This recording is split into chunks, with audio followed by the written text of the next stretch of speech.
Our big Christmas animation this year was for Chivas Brothers. It's a Christmas e-card that gets sent internally and externally, and something to celebrate Christmas for the company and to show how they produce their whisky. The concept for the animation was inside every bottle. So what I wanted to try to show was the whole process of making whisky over 4 floors within a set. The biggest challenge on working on inside every bottle for the model making team was that everything needed to be made out of wood. So the puppets were made from balsa wood and the crates and the barrels were made from pine, and then everything needed to be stained with various tones of wood varnish to create the final effect.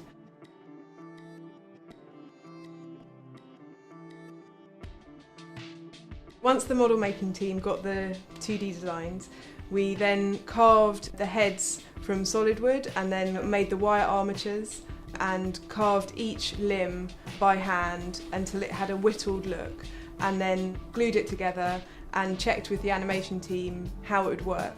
So then we would need to sometimes remove some of the wood from inside the elbows or inside the knees so that it would move more freely.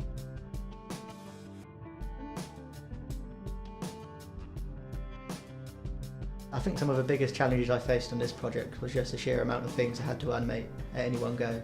The set was rotating, had to move the camera, and obviously there was a lot of characters to animate as well, sometimes upwards of 8, and the bottle machine as well, so there was a lot to keep track of, and getting a convincing character performance out of that at the same time was also tricky. I animated at each floor of the set. It starts on the top with the distilling process, moves down to the barrelling. The third floor, there's a couple of ladies bottling, and then it moves down into the basement where everyone's having a good time and celebrating with the whisky.